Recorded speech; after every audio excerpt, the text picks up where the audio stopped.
Away from the Iron Throne, these actors defy expectations. You're a big guy. For you. Welcome to Watch Mojo UK, and today we'll be counting down our picks for the top 10 surprising roles by Game of Thrones actors. Before we begin, if you enjoy this video, please subscribe for more great content. For this list, we've gathered a countdown of other acting roles held by the cast of Game of Thrones before or after the HBO series hit our screens. We are focusing on film and TV credits only though, so there is unfortunately no room for Jerome Flynn, aka Bronn, and Unchained Melody today. Number 10, Jack Gleeson as Little Boy, Batman Begins. I am the king! I will punish you. With 4 seasons as the outrageously cruel King Joffrey under his acting belt, it's difficult to see Jack Gleeson as anything other than the beastly Baratheon, especially as he retired from the public eye once Joffrey was no more. But before his reign in Westeros, Gleeson rubbed shoulders with the Batman in Gotham City. I can't find my mom. Hey! A cameo role in Batman Begins, when Gleeson was just a boy, sees the actor up way past his bedtime in a dangerous-looking back alley with only the Bat for company.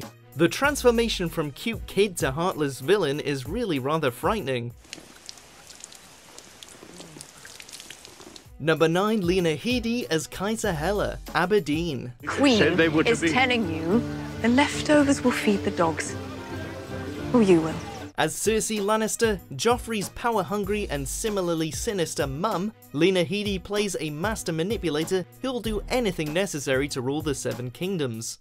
But just over a decade before Game of Thrones, she'd starred in something quite different. Ladies and gentlemen, Kaisa's promotion. Congratulations.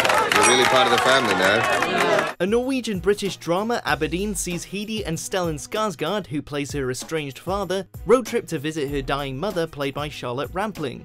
Headey's character, complete with a fine Scottish twang, is much less sure of herself and struggles to deal with stretched family ties. Given that the Lannisters are uncomfortably close-knit, Headey's often reckless independence as Kaisa gifts a grisly, drizzly glimpse at the actor's celebrated range. When you play the Game of Thrones, you win, or you die.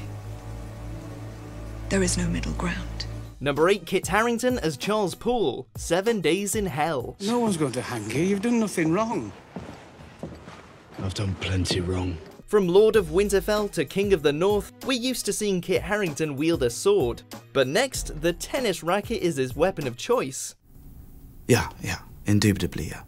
Harington stars with Andy Samberg for a HBO mockumentary taking aim at the Wimbledon Tennis Championships. As Charles Poole, he plays an archetypical posh but dumb guy, embroiled in the longest match in history against Aaron Williams, the adopted brother of Venus and Serena, and bad boy on the circuit. Don't touch my hair, bro! Don't touch my bloody girl, man! You're dead, mate! You're dead, mate! In this role, the Jon Snow actor really doesn't seem to know a lot for a contest which gives new meaning to the Battle of the Bastards. Harington also starred in Silent Hill, but we love his lawn tennis look just that little bit more.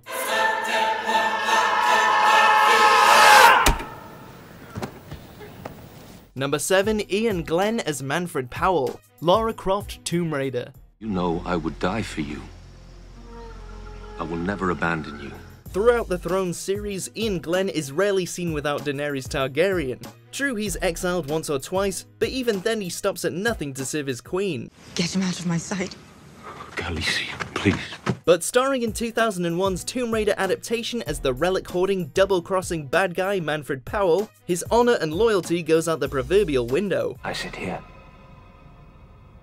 on God's right hand, as it were. Glen's Powell is intent on completing a mystical triangle of light because, spoiler alert, he's Illuminati and he wants to take over the world. We know this from the movie's earlier stages, but Angelina Jolie's none the wiser until towards its end. Sir Jorah, how could you be so bad? Your father begged for his life when we caught him betraying us. He pleaded like a baby. Number 6, Emilia Clarke as Savannah Roundtree, Triassic Attack. You didn't conquer them. You liberated them. People learn to love their chains.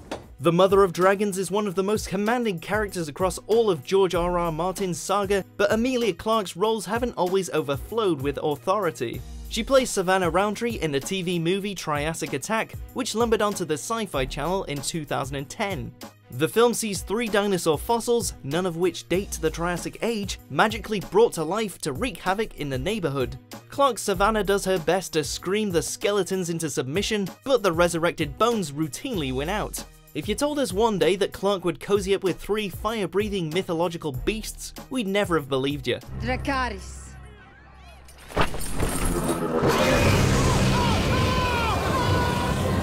Number 5, Iwan Rheon as Ash Weston, vicious. You like games, little man? Let's play a game. Just when you thought that Game of Thrones characters couldn't get any nastier than Joffrey, Ramsay Bolton enters the fray in Season 3 and carefully builds his own brutal brand of cruelty. However, while filming Thrones, actor Iwan Rheon was able to offset his outings as Theon's worst nightmare with another altogether different role in the ITV sitcom Vicious. Hello, Ash, come in. A show centered on an elderly gay couple and starring Ian McKellen, Rheon plays Ash Weston, a neighbourly inhabitant of the flat upstairs. Mini sausage roll? Mini sausage roll. Sorry, they're still kind of frozen. The contrast between characters is difficult to shake, but it's a testament to Rheon that he convinces in both. Let's just say I'm from Wigan and we don't take kindly to strangers coming out of nowhere and taking advantage of our old gay guys. You understand me? Although in Series 2 of Vicious he does have a marriage proposal turned down, if only Sansa had that option. I take this man.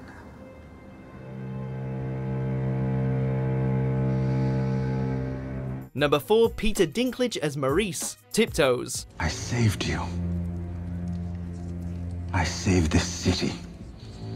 And all your worthless lives. I should have let Stannis kill you all. Every so often, high-profile actors have a what were they thinking moment. Tiptoes is one of those moments for most of its cast, including Rogue Lannister Peter Dinklage. The film sees Matthew McConaughey and Kate Beckinsale lament on the possibility that their unborn child might have dwarfism before a series of unexpected plot twists, including a questionable dwarf role for Gary Oldman, are presented with mounting insensitivity. Oh, then you put your headphones on and face the wall, my friend, because tonight I'm feeling good. For his part, Dinklage did garner some praise for his role as Maurice, the motorcycle-riding Marxist, but the actor has conceded that the movie itself failed to fight against the cutesiness of little people.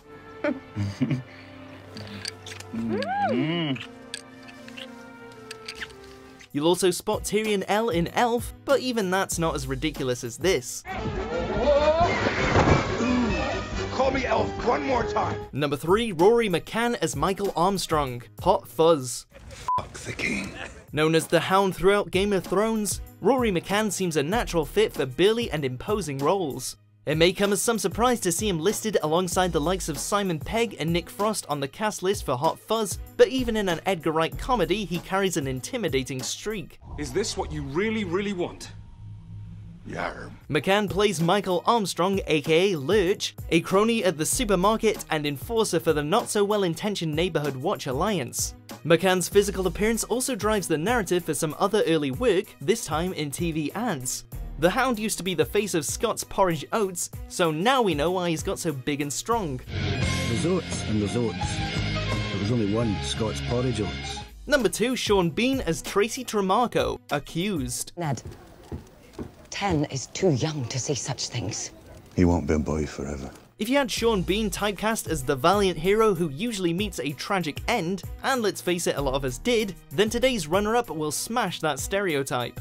Bean opened the second season of BBC's Accused in 2012 with Tracy's story, in which he plays a transvestite caught up in a murder case. Just 1 year previously, he'd ridden through Winterfell as ill-fated Ned Stark, but this role proves he's more than just swords and armour. Bean was lauded for his portrayal as Tracy, an unassuming English teacher turned extravagant crossdresser. And when the story gets dark, that's when the actor shines with an emotion and intensity to rival any of his many battleground scenes. Before we unveil our top pick, here are a few honourable mentions. That's an interesting tie. Can I just have a little... Ah! Ah! I would gladly lend my hand to sink the whole island of Great Britain in the ocean.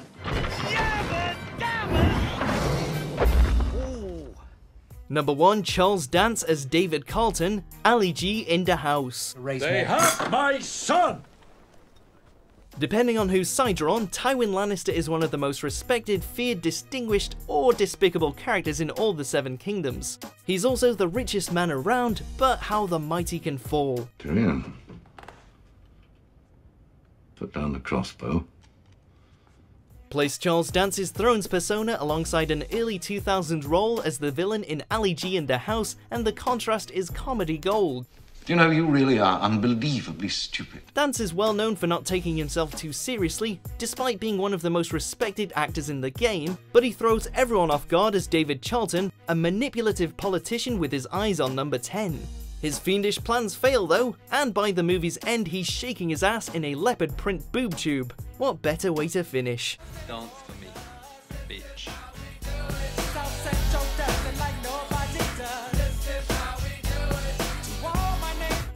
Do you agree with our picks? Check out these other great clips from WatchMojo UK and subscribe for more great content.